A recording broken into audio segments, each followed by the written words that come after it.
Hello there. This is Tyler. This is Kelly Ann, and we are the Jordans Create. That's right. We're back.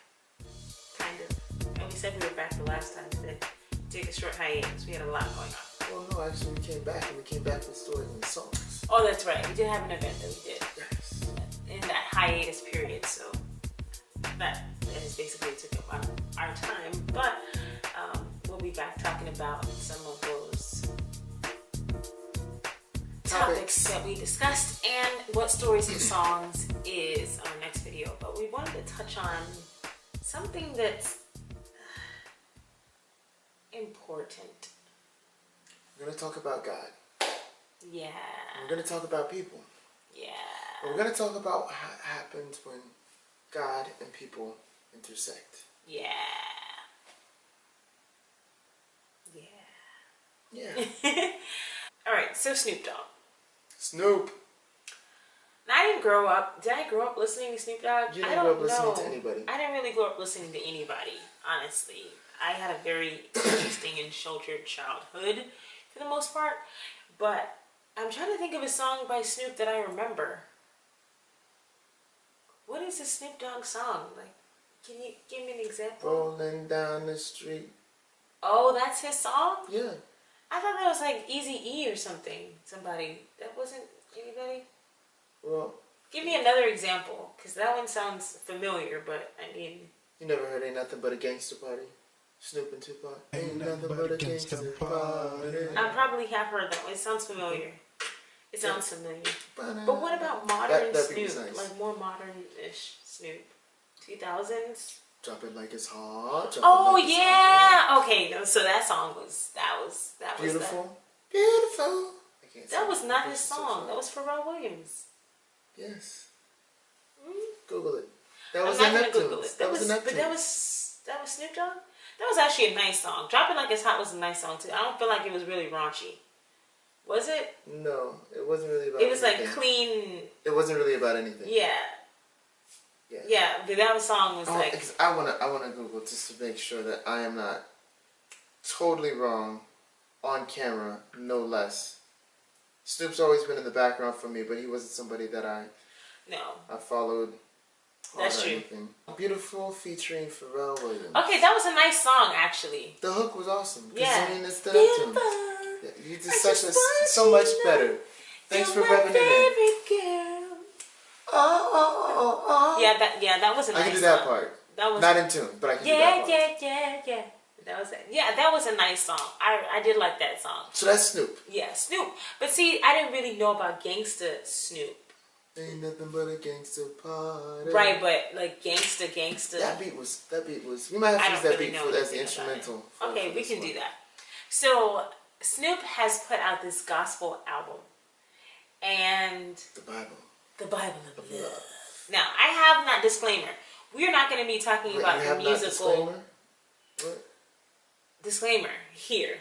Oh. Because we actually have not heard the album yet. Yes, I have not listened to the album yet. I keep trying to go listen to it and then I get distracted by other things. So I'm making a goal with stuff that I haven't listened to yet. But I'm gonna get to it. I will get to it. I'll probably get to it before you do. You will definitely get to it before I do. Yeah.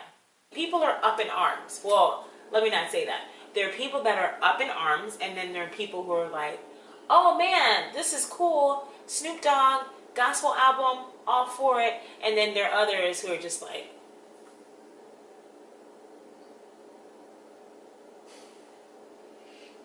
where do you lie? I lie more on the side of Snoop Dogg just put out a gospel album. So this is cool. That's actually cool. I mean, it is. I mean, I'm all for it.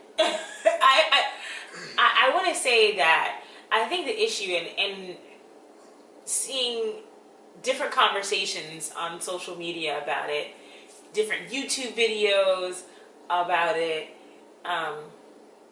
just the gamut of people talking about this album, and even himself, you know, making certain comments about it. What has Snoop said about it? Snoop was just like, you know, people shouldn't really be judging me. Like, this is where my heart is at right now. Like, this is what I want to do. He had a really good soundbite. It was like 1 minute, less than a minute, probably about 45 seconds. I'll have to find it. But he was basically like calling out people who were calling him out and just saying, shouldn't you be welcoming me as opposed to just like pushing me aside, you know. And I think that for the most part, this is what we're talking about. Snoop, formerly, I don't want to say formerly known as a gangster rapper, because I didn't know him as a gangster rapper. When I hear like gangster rap, I'm like, gangster rap? Drop it like it's hot, beautiful? I mean, but he is from that era of, yeah. You'll have to school me on that because I don't really know anything about that era. And quick, just rabbit trail, right?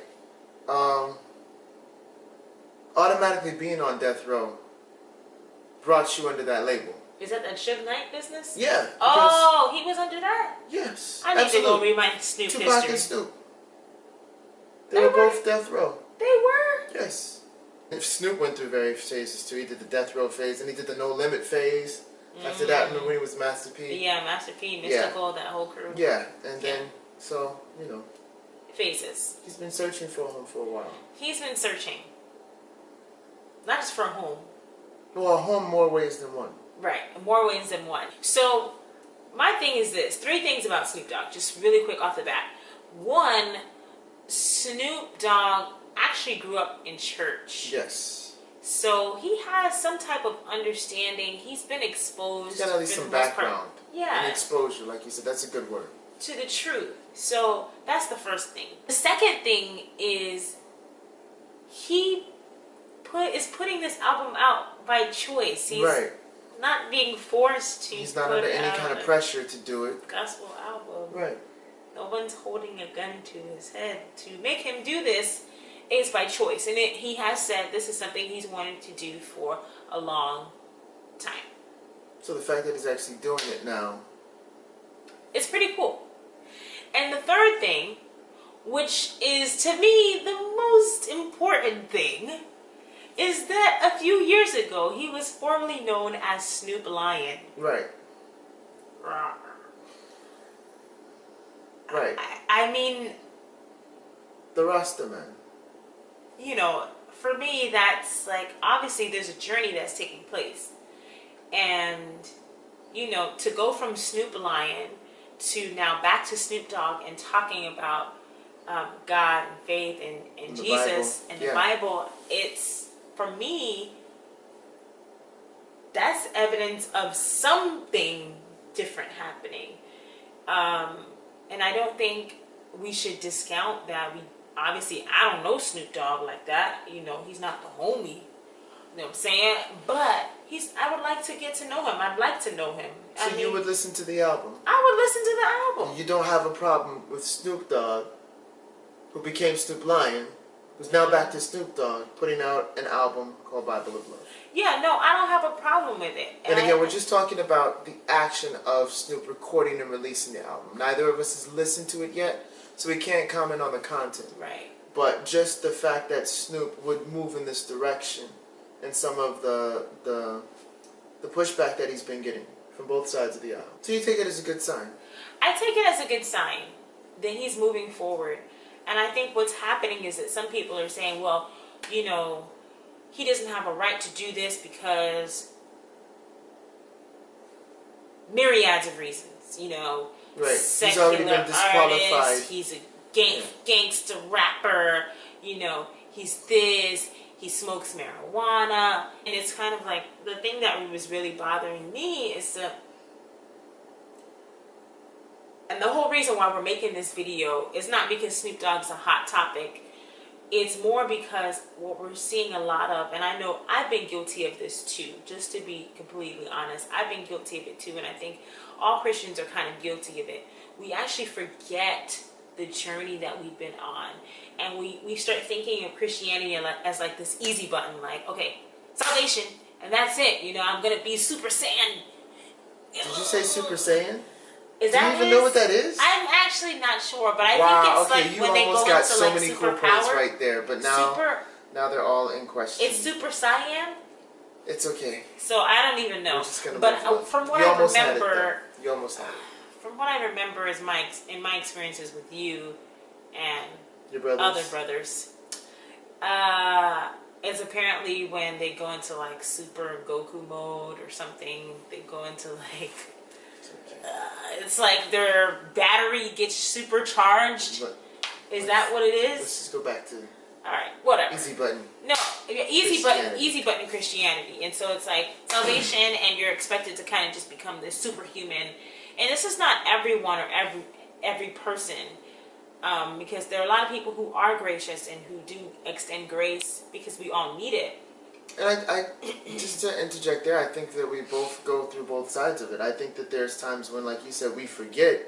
But I think there's also times where at the same time, we remember and we do extend grace. Yeah. And the battle is to always stay on the extending grace side of it and not to live on the forgetful side of your own salvation. Because it's like, are we trying to just throw Snoop Dogg's album out? Or are we trying to throw Snoop Dogg out? Like, I'm kind of like, what is more, what matters more? You know, Snoop Dogg obviously making this transition from Snoop Lion back to Snoop Dogg, or renewed version of Snoop Dogg. You know, we can't just throw the baby out with the bathwater. Like, we've all experienced change, and for some it seems more instant, and for others it's a process. For all of us it's a process. It's just some, it might just be like, I think it's definitely a process for us all, and I think that's something that we definitely want to have straight when we're telling other people about our walk. Is that it is a process. Yeah. Now for some of us, we rocket onto that process with a lot of instant changes. But those instant changes don't negate the fact that you're still in a process and that there's more ahead. Right. You know? And the fact that, you know, you don't see instantaneous, drastic, dramatic changes does not mean that you've been now negated from that process either. Or that you're not a part of it or eligible for it. And I think that a lot of us are saying that Snoop is ineligible to release a gospel album based on his past. Right. But if that was the truth, then who out of any of us would be eligible to do anything that is ministry related based on our past? Yeah. And when you even think about people like Kirk Franklin, who they've had struggles in their past, and for some it was actually in their present. You know, Kirk Franklin dealt with pornography. I'll never forget, he went on the Oprah show. I was like, oh my gosh, Kirk, you made it. You know, but it was not to talk about anything, you know. Not to brag or to boast on his accomplishments. It was to talk about his struggles. And I felt like there was a big step, you know, at least for me, even to see that, wow, Christians, and at that time I wasn't really, you know, I just really liked Oprah. That's what it was. She was like another mom to me, you feel me? But that's why I watched it. But I was like, oh snap, wow, a Christian really just saying that he has a struggle, or he's had a struggle, and he was still making music after it. Yeah. Okay. And then we had Israel, and his struggles too, and he was still making music. Okay, he was still making music. We'll leave that there. Fred Hammond, the Truth, Ambassador, Ty, that whole thing. You know, we forget that we are human beings. Like, just because we have accepted Christ's salvation, we are declared righteous, we are perfected, that it's all still a process. Yeah, absolutely.